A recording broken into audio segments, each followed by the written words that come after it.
My questions for Candace Parker. We'll start with Chris Camello, Nightfall Media. Hi, Candace. Obviously a really disappointing night. From the time that you guys knew that Nneka was going to be out, what was your particular mindset in trying to galvanize this group and do what you can against a surging Connecticut team? What was your mindset and what were you trying to do? We were trying to win. That's what we were trying to do. I think we've had a next up mentality all season. We weren't sure if we were going to have Sid or TRP, and they were able to go tonight. So, I don't know if it changed our mindset as much as, we just knew we went over their sets. We kept the routine that we normally have going into games like this. Amanda Skurlock, LA Sentinel. Hi, Candace. My question is just, there's so much going on this season in general with social justice being in the bubble. What do you feel like just getting through this season says about your mental toughness personally? I don't know. I mean, I feel like you put me in any situation, I'm going to try to make the best of it. And the wobble wasn't so bad. Obviously we had an agenda to talk about social justice and to say her name and to bring awareness to the need for everybody to get out and vote in November. And it was bigger than basketball, obviously. But we were here with a purpose too, to play basketball. And I don't know. I'm going to have time to reflect on it. It just sucks that we lost. That's kind of what I'm thinking about right now. Howard Megdal, Next Hoops.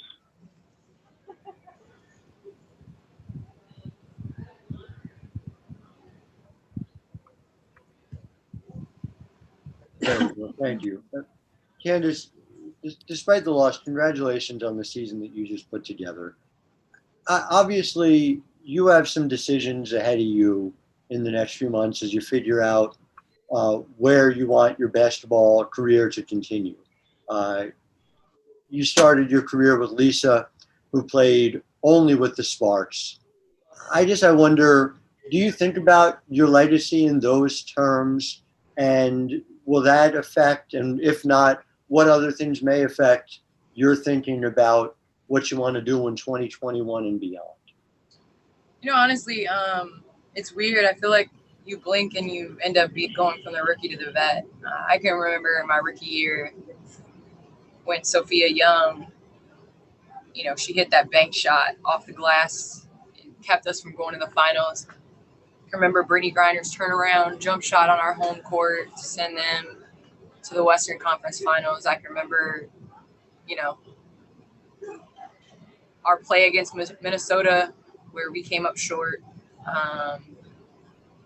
Can remember Game 5 going back to Minnesota in 2017. We could have won in Game 4. It's all these what ifs, and honestly, it's the what ifs that I feel as though others define players as. And for me, I think there's a thin line between,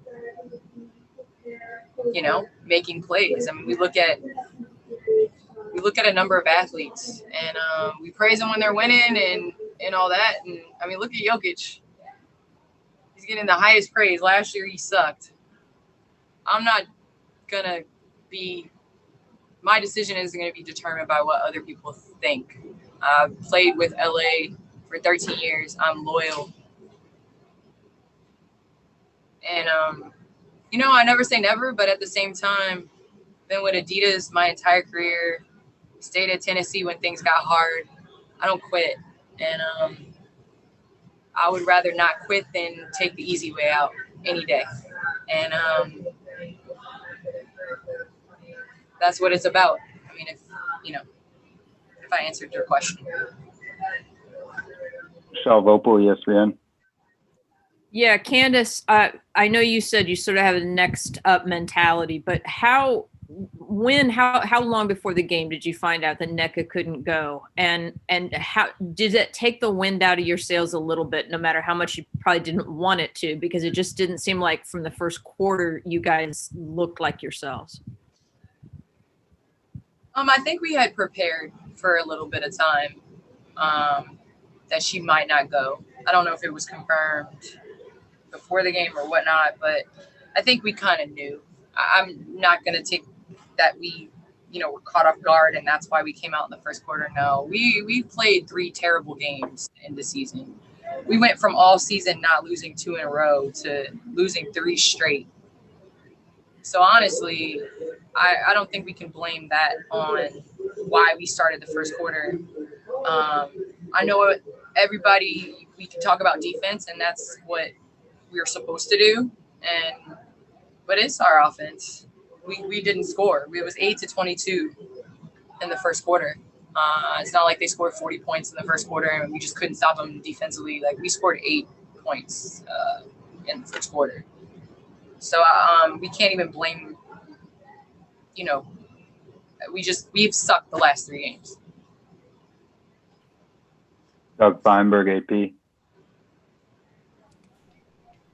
Candace, does it help on hearing your answer to Howard's question a little bit that that the window's not closing on LA? I mean, Christy was coming here. You're excited for that. She'll be hopefully playing next year. Janae will be back. Maria will be back. There'll be other people. I mean, the future is bright for this team. It's not like this is the end of a run or an era for you guys. There is obviously a lot of players that are pieces that will help this team hopefully get over the hump. Is that something that you think you will consider when you decide to consider what you want to do? It's been 13 years of the future being bright. Like, at some point we gotta put it together. Let this interview, like, I want to be in LA. I've been in LA my entire career. I've had a number of opportunities and a number of times where it's been a real option to leave, and I don't want to leave LA. But at the same time, like, we got to get better. We can't keep saying next year. Time for 2 quick more. We'll go to Dorothy Gentry, New York Times. Candace, hi, thanks for your time. What would you change if you could replay the season? What one thing would you change?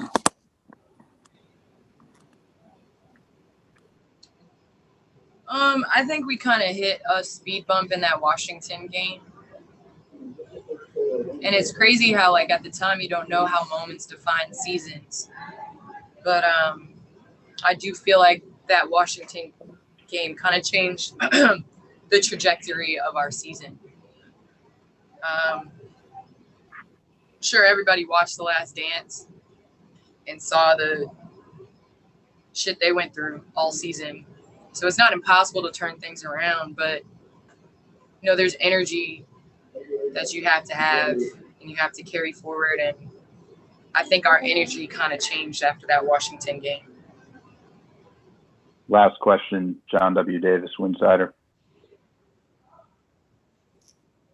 I see you chose to wear your left foot, right foot, breathe, repeat shirt.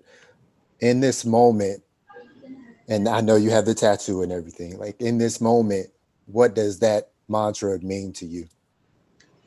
I'll be honest. I think the thing I'm most proud about this season, and I know, Coach Summit's most proud about, is leading the league in rebounding. She's always on me about rebounding. And so I wore this for her because she's always in my heart. And I still believe what she says, offense sells tickets, defense wins games, rebounding wins championships. And,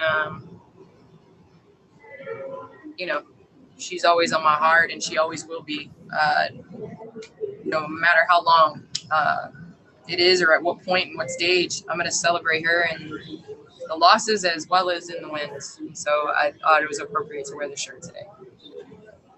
Thank you so much, Candace. Thank you. Chelsea Gray will be last up. I want to make note, Eli, and I want everybody to hear me. Eli has done an amazing job this year of bringing exposure to women's basketball. And so I appreciate you, Eli, for staying on all of us staying on the people that are on this call about covering us, because we do need more exposure, and everybody that can help with that, of putting women on television, putting women in articles, making it relevant, can help grow the game. So Eli, thank you so much for that this season. Thank you so much.